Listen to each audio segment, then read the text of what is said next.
भी जारी है। ये थमने का नाम नहीं ले रहा है। अहम खबर अब जान लीजिए। अब आतंकी हाफिज सईद के करीबी अब्दुल्ला शाहीन और जिहादी गुरु की मौत हो गई है। पाकिस्तान के कसूर इलाके में आतंकी संगठन लश्कर के नौजवानों को ट्रेनिंग देने वाले अब्दुल्ला शाहीन और जिहादी गुरु की मौत हो चुकी है।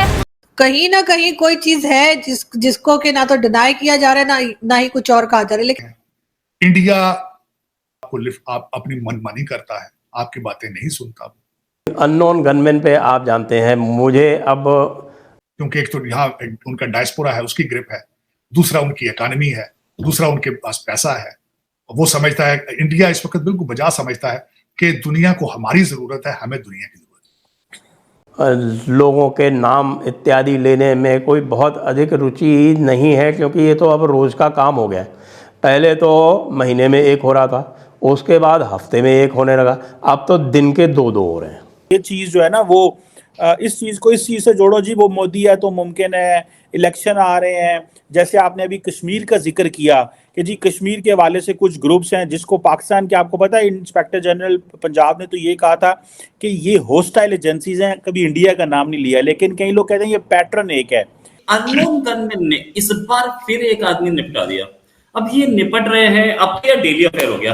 अच्छा, ये फजर की नमाज पढ़ने जा रहा था। खैर, ये जो लोग मारे जा रहे हैं, जैश ए मोहम्मद वगैरह, इसमें पाकिस्तान ने अब तक इंडिया को ब्लेम नहीं किया। ऐसा क्या रीजन है? मैं ये क्वेश्चन पहले सुमित जी से लूंगा, फिर आरजू जी से लूंगा। ये चीज आपको तो नहीं लगता कि ये एक जो, क्योंकि पाकिस्तान का मीडिया तो मानता ही नहीं है, पाकिस्तान के मीडिया ने कभी बात ही नहीं की, पाकिस्तान ने कभी बात नहीं की, इंडिया सिंगल हैंडेडली इसको स्टैब्लिश करना जा रहा है। तो ये किस हद तक। जय हिंद दोस्तों, भारत का एक और मोस्ट वांटेड दुश्मन लश्कर तैयबा का पूर्व कमांडर, और दोस्तों अभी भी पाकिस्तान में वो एक महीने में 1000 से ज्यादा पाकिस्तानी युवाओं को भारत के खिलाफ बरगलाता था और उनको लश्कर तैयबा का ग्रुप ज्वाइन करवाता था, आतंकवादी जो ग्रुप था। दोस्तों उसको कल जो है नमाज के टाइम पे किसी ने टक्कर मार दिया, ट्रक से कुचल दिया, और इसके बाद वो ट्रक लेके फरार हो गया। पूरा ISI पाकिस्तानी पुलिस उसके पीछे लगे, लेकिन वो नहीं मिला। और दोस्तों इसी तरीके से भारत के एक और दुश्मन अब्दुल्ला शाहीन, लश्कर तैयबा का पूर्व कमांडर और लश्कर तैयबा में आतंकवादियों का रिक्रूटर, मारा गया। दोस्तों हालांकि भारत ने इसको कई साल पहले ही अपने मोस्ट वांटेड लिस्ट में शामिल कर रखा था। इसने दोस्तों कई सारे अटैक्स किए थे जिसमें भारत के कई सारे जवान शहीद भी हुए।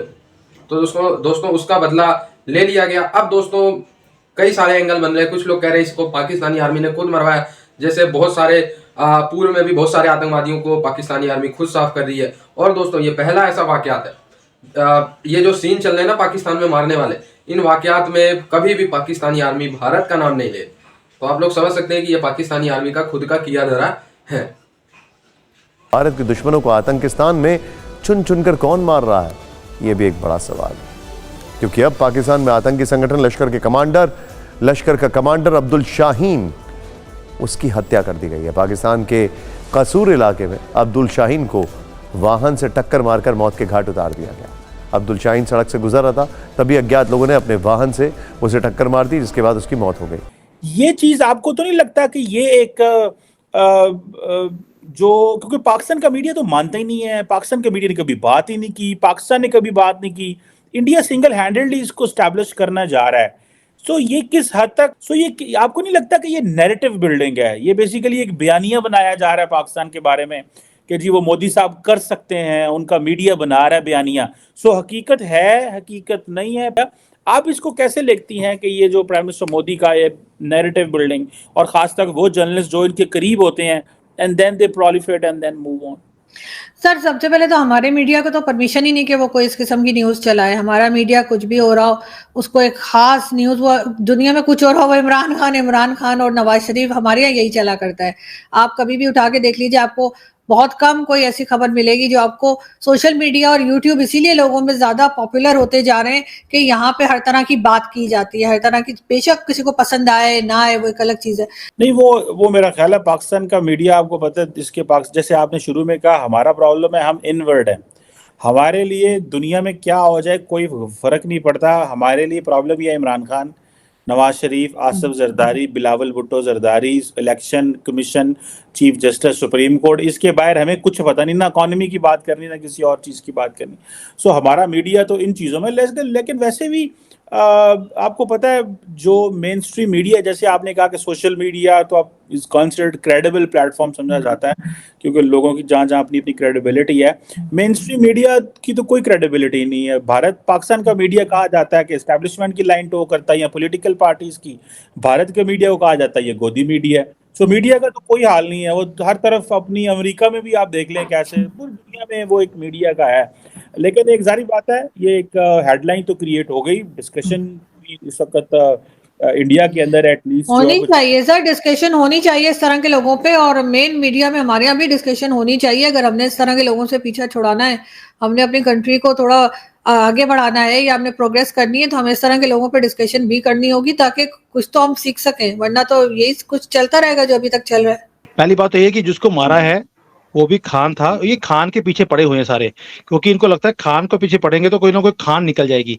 जो एक डॉक्यूमेंट है जो पाकिस्तान का रिलीज हुआ है, हमारी इंटेलिजेंस के पास पड़ा है, इनकी इंटेलिजेंस का डॉक्यूमेंट हमारी इंटेलिजेंस के पास आ गया है, जहां पे उन्होंने बोला कि भाई ये हिंदुस्तान ये काम कर रहा है हमारे यहाँ पर सीईओज को निपटाने का, और हमें अपने सारे सीईओज को एक्स्ट्रा सिक्योरिटी देनी पड़ेगी। कि पहले भारत अपने यहाँ पे सिक्योरिटी बढ़ाता था, अब पाकिस्तान में उन्होंने अपने टेररिस्ट के ऊपर सिक्योरिटी बढ़ाने की बात करी है, बिकॉज दे से कि भारत के जो फुटप्रिंट्स हैं वो पूरे कंट्री में हमें दिख रहे हैं। आप बोल रहे हो कि पाकिस्तानी को रिएक्शन नहीं दिया, भाई उनका सीक्रेट डॉक्यूमेंट बाहर निकल गया, क्योंकि नंबर 1 ISI इनकी है, तो अपने सीक्रेट्स भी अपने पास सीक्रेट रख नहीं सकते, वो भी बाहर निकल गए इनके। तो ये तो हालत है। So they are blaming already. Officially अभी नहीं आया है, अनऑफिशियली ऑलरेडी डॉक्यूमेंट बाहर निकल चुका है, और ये कहीं ना कहीं कभी भी ये चीज बाहर आ सकती है कि जो Sikh so called leaders Pakistan में हैं और जो बाकी के लोग हैं, ये लीडर बोलते हैं उनको, वैसे ये सारे निपटाने में भारत लगा हुआ है और पाकिस्तान उनको सिक्योरिटी देता जा रहा है।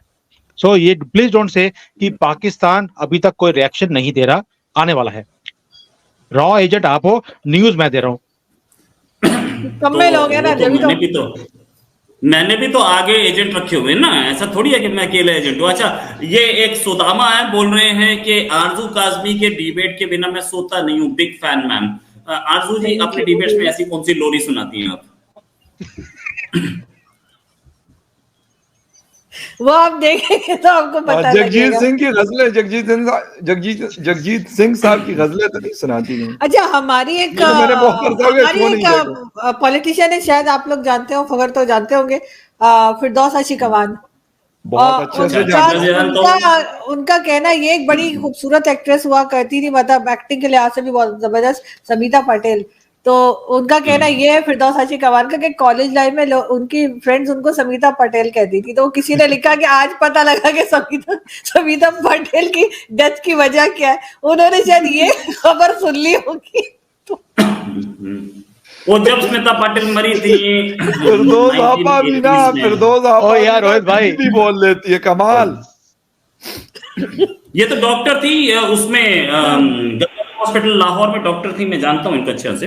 हाँ, लेकिन हॉस्पिटल में पाटिल की आत्मा को जो दुख उन्होंने दिया, वो मैं उन्होंने अपनी शादी का किस्सा भी सुनाया। समीता पटेल कह रही, उन्होंने फिरदौस आशिकवान ने कहती है कि मैं शादी में तैयार होकर बैठी थी, अपनी शादी का किस्सा सुना रही थी, उनका कजन आया और उनको देख के कहने लगा कि पैसा तो बहुत खर्च हो गया लेकिन चीज चंगी बन गई है। तो वो कहती है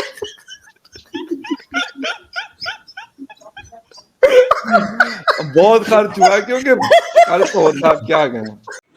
तो दोस्तों, आपको क्या लगता है, इसमें पाकिस्तानी आर्मी का किया धरा है या सच में रॉ ऑपरेट कर रही है पाकिस्तानियों की तरफ से? दोस्तों, जैसा कि मैंने आप लोगों को बताया, अभी इस पे कोई भी स्टेटमेंट नहीं आया। जितनी भी सीरियल किलिंग हो रही है पाकिस्तान में भारत के दुश्मनों को, जो कश्मीर रिलेटेड आतंकवाद में शामिल रहे हैं, उन सब पे पाकिस्तानी आर्मी, पाकिस्तानी पुलिस का कोई बयान नहीं आया। नहीं तो अक्सर अगर ऐसी कोई घटनाएं होती थी आज से 2-1.5 साल पहले, तो पाकिस्तान बिना कुछ जाने समझे भारत का नाम ले देता था।